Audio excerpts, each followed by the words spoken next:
Look, if you had died already, we wouldn't be having this conversation. Well, And that's true. I think that as long as you're kicking, uh, metaphorically or whatever, um, you still have, as long as you can interact, you still have the ability to give and Yeah. the ability to contribute.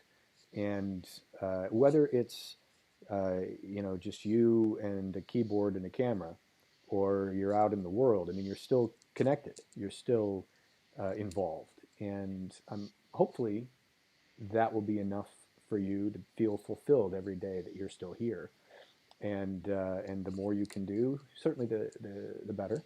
But uh, I look at you. I don't see some guy who's just being wheeled to a window and left, to sit there and drool into a cup. I see you as still being somebody who is, uh, you know, perhaps diminished quality of life, but still you've got quality to your life, and you're offering quality back into the world and to humanity in general. And Yeah, I've been told that I appear to be healthy for a dying guy. yeah, You I know? mean, for a dying guy, you look great. Yeah. I mean, Even if you weren't dying, I think you.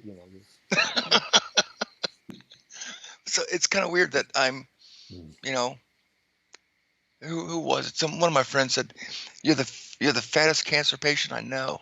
Yeah, right. Huh? There, Oh, my wife said there's it's the Italian in me. yeah. Yeah. So, but Yeah, yeah. my members of my healthcare team used to, joke to me that I was one of the few lung cancer patients that they've ever known who put on weight and grew his hair.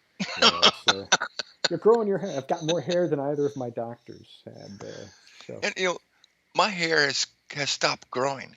mm, It's not falling out, but I've only had two haircuts in a year and a half, and it just won't grow, mm, but it's not falling out.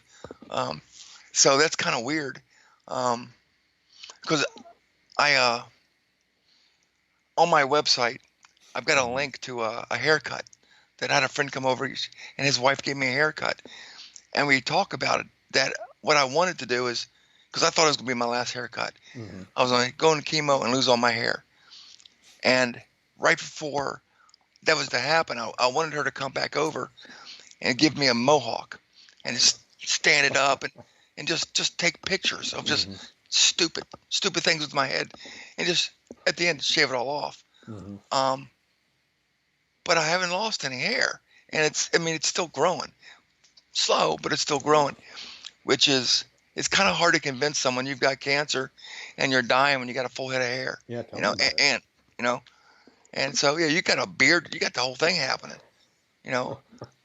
So it's kind of sad when you got to live up to someone's expectations of what a dying cancer patient should look like, Mm. and I'm almost offended, you know. They're like, well, shouldn't you have lost your hair? My God, I'm dying. Couldn't Let you me at hang on least to it. have used some makeup to look a little more gaunt? Right? I mean, Yeah, come on, you're on something. camera for crying out loud. Look more dead.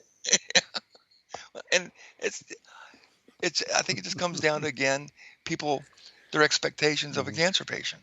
You know, um, Well, there's always, I know. we never, there's no complete understanding because there's so much misinformation, there's so much outdated information that's Yeah, out there. You look at the movies that Hollywood is making, and it's like, well, what kind of mythological world is this supposed to take place in? It's either where there's like these fantastic, whatever, unrealistically positive and optimistic treatments that are going on, or it's just the most disgusting, horrendous experience ever.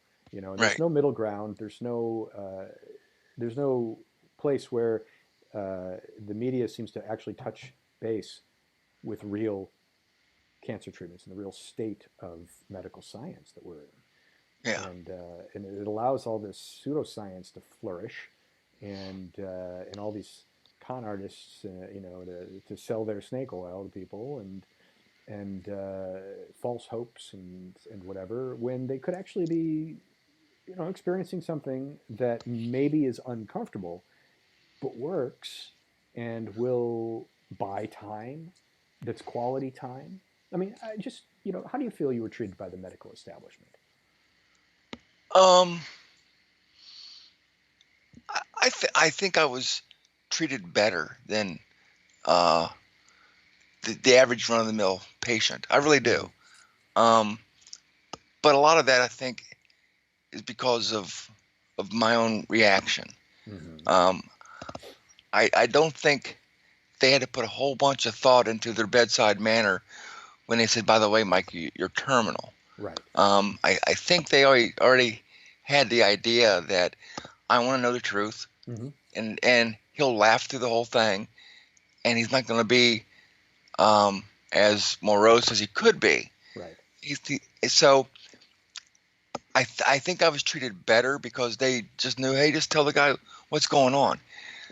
And I've stayed in contact with some of the research nurses, sending me email and stuff, because they've all viewed me as being a little bit different than most, which is Mm-hmm. I'm okay with. So I do believe I was treated. I don't think I got any better treatment. Mm-hmm. I think I got different treatment because Right. they didn't have to practice what they were going to tell me. Because I imagine as an oncologist, when you're getting ready to tell this patient or the family of the patient that they're terminal, it's going to take a lot out of someone to be able to tell a family that. You got to empathize with them, and with us, they didn't. I'm sure they did, but they didn't have to worry about it because we're just different, I guess. I mean, back in 1989 when I got married the first time, August 8th, I had open heart surgery. Well, I had heart Mm-hmm. surgery because I had a cyst on my heart lining.